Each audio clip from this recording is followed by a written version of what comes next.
Hello everyone, welcome to Sriram's IS. I hope everybody is doing good. In this session we'll discuss these articles. Global education standards की बात करेंगे या आप अपने education sector से link कर सकते हो पेपर 1 से पेपर 2 से. Pillars of a healthy India. This you can connect with paper 2, paper 1. India's startup priorities, GS paper 3. Status of policing, GS paper 2. State star rating for state environmental bodies GS paper 3+2. ठीक है, so this will be a topic of discussion. मैंने बता दिया है शुरू में ही कि कौन सा आर्टिकल मीन्स के किस डोमेन से आप लिंक कर सकते हो. Shriram's IAS has been serving the nation since 1985. You can trust the quality content. Those who are preparing for 2025, Mayank Bharadwaj sir is taking these previous year questions की series on the platform free of cost. Topic wise he is covering the MCQs in a detailed manner, so you can have a look and you can follow these series. They are absolutely free of cost. Do subscribe to the channel. You will get the notification whenever any of the session gets published. Right. Also, if you are preparing for 2026, then we have UPSC foundation course for you where you will get GS sessions, CSAT classes, one-to-one mentorship will be there. So yeah, description box में इस course की भी detailing है. If you wish to get yourself enrolled, आप description box में चले जाना, आप पूरी डिटेलिंग वहाँ से ले लो और you can get your self enrolled. वहाँ आपको नंबर भी मिलेगा, कोई डाउट होता है तो आप कॉल भी कर सकते हो. ठीक है जी, चलिए पहले आर्टिकल पे आते हैं. पहला आर्टिकल बेसिकली क्या है? The centre has dropped star rating system for state environmental bodies. देखो, जो स्टेट एनवायरमेंटल ऑर्गेनाइजेशंस हैं वो उनको एक रेटिंग दी जाती थी, जैसे 1 to 5 रेटिंग मिलती है ना, वो दी जाती थी. तो अभी centre has dropped this system after a legal challenge by Tamil Nadu fishermen's association as per the order by the NGT southern branch. Context पूरा अच्छे से क्लियर कर देती हूँ. देखो क्या होता है, सेंट्रल गवर्नमेंट, केंद्र सरकार स्टार्टेड दिस सिस्टम जहाँ पे ना 1 2 3 4 5 स्टार दिया. एक स्टेट लेवल में जो एनवायरमेंटल एजेंसी है, मान लो अगर उन्होंने मतलब टू चेक की जो प्रोजेक्ट्स हैं, ये एजेंसी सबको पता है एनवायरमेंटल एजेंसीज क्या करती है, they check if the project is being following the environmental rules और नॉट. तो ये rating system basically it was suppose to जज how quickly, how efficiently these bodies worked. अब यहाँ पर जो फिशरमैन्स ग्रुप फ्रॉम तमिलनाडु है, दे वेंट टू एनजीटी और उन्होंने ये इशू रेज किया कि यहाँ पर तो उसके चक्कर में वो फास्ट अप्रूवल देंगे, वो ये देखेंगे ही नहीं कि वो देखेंगे, बट एज इन जो उनका मेन एजेंडा है एनवायरमेंटल चेक्स का, वो उसको केयरफुली नहीं देखेंगे और वो बस फटाफट अप्रूवल देने की कोशिश करेंगे इसके कॉन्टेक्स्ट में. सो एनजीटी का सदर्न ब्रांच जो है, they agreed and they give an order कि स्टार रेटिंग सिस्टम बंद हो. तो सेंट्रल गवर्नमेंट ने ड्रॉप कर दिया है. They have cancelled this system following that legal order. Context समझ आ गया? चलो ठीक है, तो ये लाइनें जो लिखी हैं ये पढ़ देती हूँ एज इन पहले समझा देती हूँ. 2022 जनवरी में ministry of environment, forest and climate change introduce the system star rating देने के लिए. वो था 0 से 7 स्टार. ठीक है, सो ये दिया जाता था to state environmental impact assessment authorities. तो मेन गोल क्या था? मेन एम ये था कि जो एनवायरमेंटल अप्रूवल का प्रोसेस है वो फास्ट हो, बिजनेसेस को क्लियरेंस मिले without too many delays, and you focus on protecting the environment also, right? So this star rating was based on like how quickly that state body gave the approval, whether they followed the timelines that are mentioned in 2006 environment impact assessment notification, right? So जो जल्दी काम करेगा और they will get the higher star ratings. समझ आ गई? तो इससे ease of doing business बढ़ेगा and to reward and to encourage those state bodies, approvals होते थे, they gave approvals on time also, all the rules are being properly followed, ये देखते थे. and problem ये है कि यहाँ पर कुछ ग्रुप्स ये कह रहे हैं कि this system is focusing too much on speed, कि फटाफट अप्रूवल मिले. या promoting ease of doing business, कि अगर किसी एक बिजनेस ने एनवायरमेंटल क्लियरेंस चाहिए उसको, तो बिजनेस फ्रेंडली तो चलो ठीक हो गया, लेकिन you are incentivising the states also, ये सब बढ़िया है, लेकिन कॉम्प्रोमाइज कर रहे हो आप विद द एनवायरमेंटल क्लियरेंसेस. क्या पता वो प्रोजेक्ट हार्म कर रहा है एनवायरमेंट को और आपने उसको within the rush approval दे दिया है. Because of these concerns, Tamil Nadu fishermen approached the association. They filed basically legal complaint, and MGT ordered, yes, that system needs to be stopped. Sorted है, clear हो गया. Now Tamil Nadu Fishermen Association का concern क्या था? Faster approval मिल जाता है, there is poor quality assessment, there is no regulatory monitoring. Yes, you are making doing ease of business and you are removing those regulatory hurdles for the businesses, but you at the cost of environment, at the cost of forest, rivers, marine life that are very important to the local communities. So proper check needs to be done. ठीक है, समझ आ गया? चलिए, समझ आ गया तो बहुत बढ़िया है. आगे चलते हैं. आगे चलने से पहले let me tell you, we have this geopolitical dialogues की series via podcast where two best faculties they come and discuss some of the hot burning issues. There are sessions podcast platform पे available है. आपको क्या करना है? देखना है. उसके साथ क्या करना है? सिर्फ देखना नहीं है, लिखना है. जो वो बोलेंगे वो आप लिखोगे, वो आपको मेंस में काम आएगा, वो आपको इंटरव्यू में भी काम आएगा. Via podcast they have this discussion, platform पे अवेलेबल है. As I am saying again, free of cost है, डू रेफर. अब इसी के साथ साथ और भी बहुत से सेशंस हैं अवेलेबल, तो हैव अ लुक. देखो, सुनो, समझो, लिखो. ठीक है जी? ठीक है, तो फिर बहुत बढ़िया बात है. आगे चलते हैं. अब कोई अब्रॉड से अपनी एक यूनिवर्सिटी, फॉरेन यूनिवर्सिटी से कोई डिग्री लेकर आया है, तो वो क्या डिग्री इंडिया में उस बेसिस पे उसको जॉब मिलेगी? क्या वो आगे हायर एजुकेशन में अगर और आगे जाना चाहे तो क्या वो एलिजिबल है? UGC has introduce new rules. They have announced new set of regulations. ये जो प्रोसेस है of recognising and granting the equivalence, जो एकेडमिक क्वालिफिकेशन अगर आप किसी फॉरेन इंस्टीट्यूशन से लेकर आए हो, उस डिग्री को वही इक्विवेलेंस ग्रांट हो जो अगर आपने बीटेक यहाँ से करी है और बाहर से करी हो, वो एक मतलब सेम इक्विवेलेंट लेवल पे हो, तो उस प्रोसेस को, वो जो रिकॉग्निशन का प्रोसेस था, उसको आसान कर दिया. अब UGC is coming here. UGC has notified this recognition and grant of equivalence to qualifications obtained from foreign educational institutions. Public feedback के बाद ये फाइनलाइज किया गया है. राइट? देखो, मकसद है ट्रांसपेरेंट, स्ट्रक्चर्ड और स्टैंडर्डाइज प्रोसेस का. एक ऐसा प्रोसेस हो जो ट्रांसपेरेंट हो, स्ट्रक्चर्ड हो, for recognizing these foreign academic qualifications. So this move aligns with national education policy 2020, जहां पर आप इंडियन हायर एजुकेशन एजुकेशन को, यूर इंटरनेशनलाइजेशन हो रहा है इसका. You are integrating the international students seamlessly, the one who are returning back, right, into the Indian education system, into the employment system. Equivalence certificate का मतलब है कि एक वो ऑफिशियल डॉक्यूमेंट जो एक फॉरेन क्वालिफिकेशन, अगर आपने कोई डिग्री करी है, कोई डिप्लोमा करा है, वो इक्विवेलेंट है to this corresponding Indian qualification. The certificates are issued by UGC. पहले कौन कर रहा था manage? AIU, association of Indian universities. ठीक है? तो ये जो रूल है ना, ये इंडियन नेशनल एजुकेशन पॉलिसी का पार्ट है और ये अप्रैल से अब ये शुरू होगा. अभी तक बच्चे जो डिग्री लेकर आते थे बाहर से, फॉरेन यूनिवर्सिटी से, they had to go through AIU अपनी डिग्री को रिकॉग्नाइज कराने के लिए. बट प्रोसेस बहुत स्ट्रीमलाइन नहीं था, कंफ्यूजिंग था, स्लो था, it was not clear. So UGC will take over this work now. They will make the process transparent, structured, fast, speedy you can say, and more in line with the global standards. कौन से qualifications को cover कर रहे हैं वो? Degree लिया आपने, कोई डिप्लोमा किया, सर्टिफिकेट्स, या from foreign universities, basically it applies to all. Now अब आप मान लो USA से एक डिप्लोमा करके आए, आप उसको कहाँ यूज़ कर सकते हो? अगर आपको इंडियन यूनिवर्सिटी में कहीं पर आगे पढ़ना है तो आप एडमिशन ले सकते हो. आप किसी रिसर्च प्रोग्राम के लिए अप्लाई कर सकते हो. अगर आप कोई जॉब लेना चाहते हो जहाँ पर UGC recognize degree is required, तो वहाँ पर अब आपकी ये वाली डिग्री भी अप्लाई होगी. कोई एक्सेप्शन है?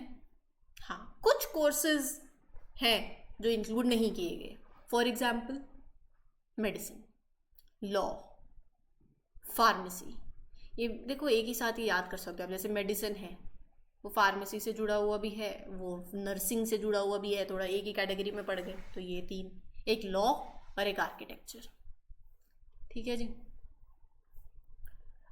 जिन बच्चों ने अपनी स्कूलिंग भी अब्रॉड से करी है ना, they have completed at least 12 years of school education, they are also recognized now, they can apply। अगर आपने स्कूलिंग बाहर से करी है, यहाँ आकर अगर आप अंडर ग्रेजुएट कोर्स करना चाह रहे हो तो आप फिर भी एलिजिबल हो। बस शर्त ये है, शर्त एज इन कंडीशन ये है कि जो यूनिवर्सिटी से आपने पढ़ाई करी है, that foreign university must be officially approved also. ऐसा नहीं है ना फिर वो भी ऑफिशियली अप्रूव ना हो आपको, नहीं जी ऐसा नहीं होगा। ठीक है जी। सो जैसे इंडियन स्टैंडर्ड्स हैं वैसे ये program will have similar requirements to Indian ones, number of credits, doing of thesis, completing an internship. अच्छे से पढ़ा हो वहाँ पर भी, अब ये नहीं है कि वहाँ तो अच्छे से पढ़ा नहीं। अच्छा मान लो अगर वहाँ आपने जो डिग्री ली है वो डिस्टेंस लर्निंग करी, जैसे यहाँ करते हो आप, ऑनलाइन करा, क्या वो रिकॉग्नाइज होगी? It can still be recognized. ठीक है, समझ आ गया? चलिए समझ आ गया तो फिर बहुत बढ़िया है, आगे चलते हैं विद द नेक्स्ट आर्टिकल। देखो स्वस्थ रहोगे,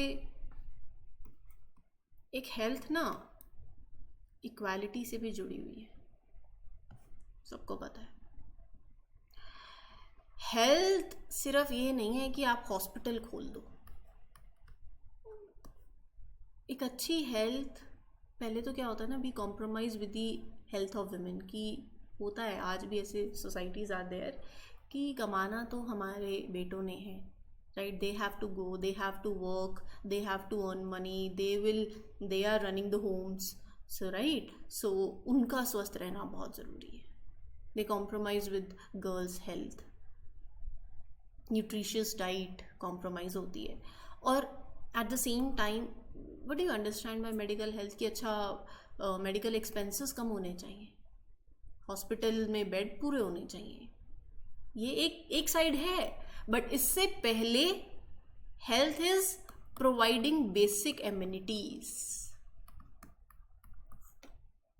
अगर साफ पानी मिल जाए, H2O, साफ हवा मिल जाए, बैलेंस डाइट मिल जाए, हवा पानी साफ हो तो आधी दिक्कतें वैसे ही ना हो। So government should focus on providing these basic amenities with. अब जल जीवन मिशन के तहत सिर्फ टूटी लगवा के पानी दे देना मकसद नहीं है, सिर्फ वो क्वालिटी भी इंश्योर करना एम है, टेस्टिंग भी इम्पॉर्टेंट है। समझ रहे हो बात को? अगर वो आधी बीमारियां पानी से होती हैं, खाने से होती हैं, अच्छा खाना नहीं खाओगे, contaminated food and water you will intake, problem वहीं शुरू हो जाएगी। वीक इम्यून सिस्टम होगा, प्रॉब्लम वहीं शुरू हो जाएगी। दूसरी बात है ना कि मेडिकल एक्सपेंसेस बहुत ज़्यादा है। पहली बात तो बेसिक एम्यूनिटीज़ अच्छी साफ सुथरी मिलनी चाहिए हर किसी को। ठीक है जी। तो वर्ल्ड हेल्थ डे कब होता है? 7 अप्रैल को। एक second,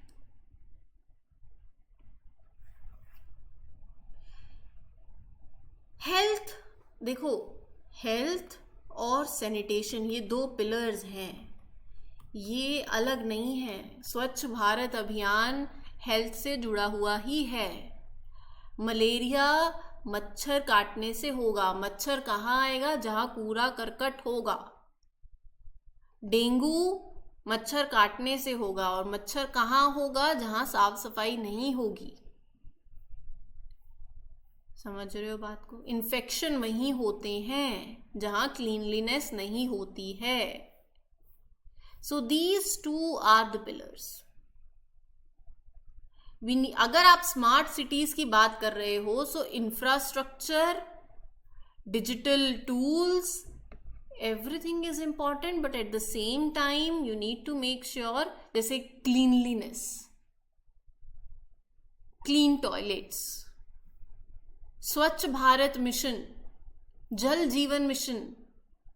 These missions are for improving public health, for empowering women, for empowering girls. जो ज्यादा सफर करती हैं क्योंकि अगर टॉयलेट नहीं होगा तो, right? You have to change the mindset. ये सब बातें सुनने की हैं और जो आपको पॉइंट लगे इंपॉर्टेंट वो लिखने की है. समझ रहे हो बात को? तो ऐसे करना है इसमें काम. नाउ सी, देखो अगर ना आप कितना पैसा बचा लोगे अगर एक साफ पानी आपको मिल जाए, सराउंडिंग सही हो, तो villagers save about 50,000 per year, वो जो हेल्थ केयर कोस्ट में जा रहा है. मात्र साफ पानी, क्लीन एनवायरनमेंट, कम बीमारियां, डॉक्टर की विजिट नहीं लगेगी, ग्राउंड वाटर पॉल्यूशन कम होगा, वेस्ट मैनेजमेंट सही होगा, तो आपकी रिवर हेल्दी रहे, सॉइल हेल्दी रहे, बेटर फार्मिंग हो, सेफ ड्रिंकिंग वाटर हो. यही बिग पिक्चर है. You focus on these things, result आपको मिल जाएगा. You focus on women empowerment. जहां पर जल जीवन मिशन के अंदर womens are train to test the water quality. There are self help groups that are run by the women. They are managing village sanitation systems. Sanitary napkins cell करें आप, menstrual hygiene promote करें. Health हर किसी की responsibility है. समझ रहे हो बात को? अब कोविड ने यही सिखाया है कि हाथ धोना जरूरी है. ये भी कोविड सिखा रहा है. समझ रहे हो? So these all are the things. So India is showing good health, and good health does not begin in hospitals. It begins at home when people have all these clean, safe surroundings. Sorted है? Sorted है तो बहुत बढ़िया है. फिर आगे बढ़ते हैं अगले आर्टिकल के साथ. हमारे कॉमर्स मिनिस्टर पीयूष गोयल जी कह रहे हैं वो फोकस कर रहे हैं इंडियन और चाइनीज स्टार्टअप्स को. बहुत बढ़िया है. क्या मिला कंपैरिजन के बाद? चलो समझो पहले क्या कह रहे हैं वो कह रहे हैं कि जो इंडियन स्टार्टअप्स है ना, देखो हम पिछले ना कुछ टाइम पहले आर्टिकल आया था कि ई कॉमर्स आने वाले टाइम में मतलब that is taking the power and you can say groceries online आ रही हैं. अभी तो सिर्फ ये बड़े मुंबई बैंगलोर की बातें हैं, लेकिन soon this sector is entering into tier 2 and tier 3 domain. तो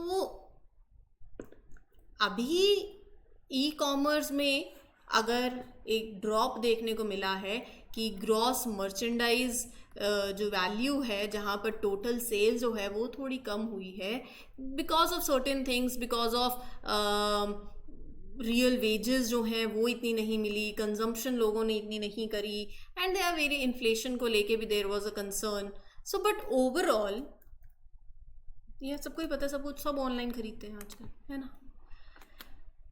मिनिस्टर जी क्या कह रहे हैं? वो कह रहे हैं कि इंडियन स्टार्टअप्स फोकस कर रहे हैं ऑन, अब स्टार्टअप्स पे आते हैं, फूड एप्स, वो food and delivery app Zomato Swiggy, gaming apps.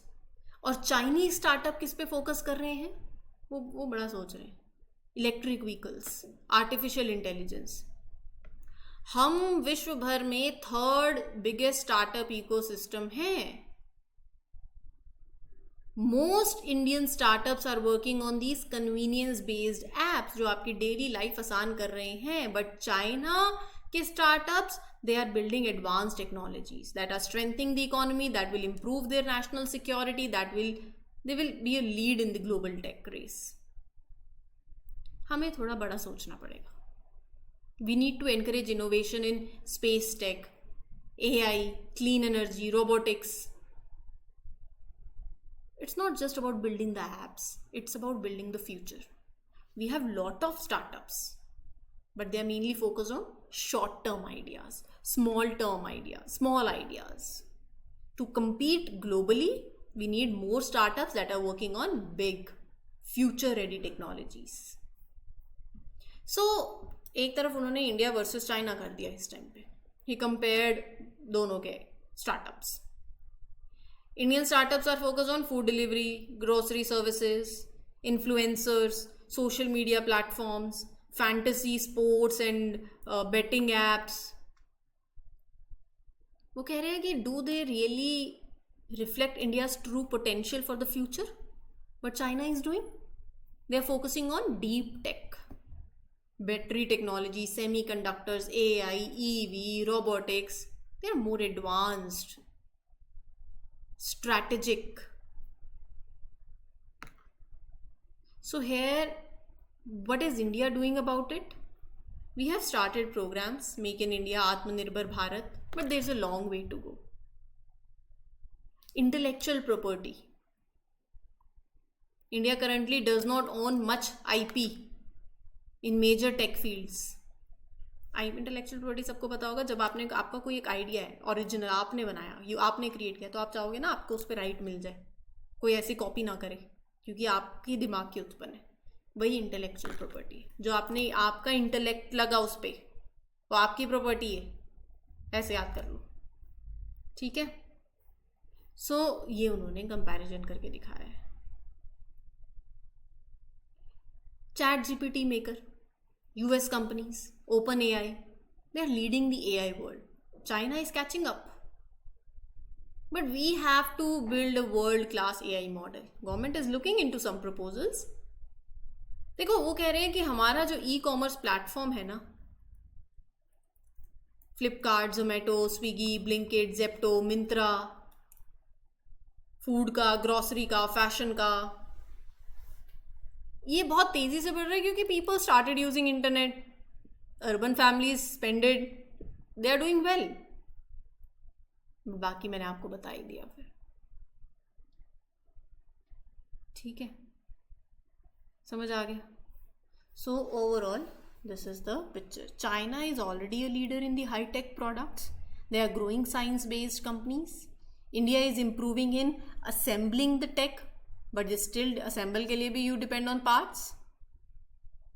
We are full of potential. Our startups are full of potential, but we need funding, we need support to grow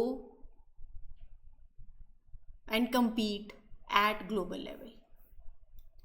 समझ आ गया. जैसे अपना UPI is a major success. हमने भूटान को कहा cross border transactions के लिए यूपीआई कहाँ नहीं फैलाया, राइट. फोन पे आ गया, पेटीएम आ गया. सो वो इसकी बात कर रहे हैं, ठीक है जी. चलिए फिर आगे बढ़ते हैं आज के लास्ट आर्टिकल पे, जो बात कर रहा है पुलिस की. A comprehensive study titled status of policing in India report 2024 was released by common cause in collaboration with Lokniti program of the Center for the Study of Developing Societies. क्या कह रहे हैं ये?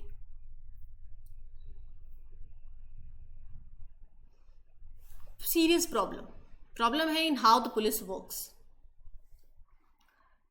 कोई अकाउंटेबिलिटी नहीं, कोई ट्रांसपेरेंसी नहीं है, violence, torture during the questioning, during custody. It harms the trust between the police and the people. Police custody, confession के लिए you go for torture, beating, threatening the family members. 1997 में India signed UN convention against torture, but India has not ratified it. अब इसमें क्या difference है? देखो, India ने officially agree नहीं किया है to follow this law. We signed it, we will follow it, but we have not ratified it. मतलब without ratifying India is not fully responsible to follow. We are not legally binded yet. अब ये report कहती है कि 55% police officers believe करते हैं in harsh tactics to make people afraid, कि इससे क्राइम कंट्रोल होगा. स्ट्रिक्ट होने में और इलीगल टॉर्चर में फर्क है. पहली बात, टफ मेथड्स की बात करी उन्होंने. 25% police officers think that mob violence मतलब a crowd is punishing someone without a trial, अगर मतलब दे जैसे एनकाउंटर होता है, in serious cases like sexual harassment, it becomes acceptable. So what about even dangerous criminals? They should be handled like this. When you're arresting someone, police are supposed to follow the proper legal procedures. Some follow, some rarely follow. Kerala is the best. 94% officers say procedures are always followed. Third degree interrogation के time पे होती है ना, समझ रहे? Main victims कौन है of the torture? Marginalize people, poor people, illiterate one, slum dwellers. So here the recommendation is कि we need to have a clear anti-torture law. It clearly says कि torture is wrong, there will be strict punishment. See, if someone tells the truth to senior police officer, it should be allowed in the court. समझ रहे हो आप बात को? यहाँ देखो आप, ये इसके पीछे क्या कारण क्या है? What is the causes behind the police torture? एक तो वो जो कॉलोनियल लेगेसी चली आ रही है, फिर कोई अकाउंटेबिलिटी नहीं है, फिर there are bureaucratic pressures also कि जल्दी रिजल्ट चाहिए, फिर जैसे अभी मैंने आपके साथ वो डिस्कस किया पहला आर्टिकल, जल्दी रिजल्ट के चक्कर में आप फास्ट अप्रूवल दे देते हो, है ना? फिर देर इज़ लीगल लिटरेसी नहीं है इतनी, in advocate training and public tolerance of extra legal methods due to delays in the आपका जस्टिस सिस्टम में। जब आपको ऐसा लगता है कि जस्टिस बहुत लेट होगा तो फिर people also support these extra legal methods, so there are various reasons. ठीक है जी, so this was the whole session. I hope things are clear. Any doubt you can ask me in the comment section. For more such videos do subscribe. This is your mentor Arzoo Kakkar signing off. Happy learning, all the best, thank you.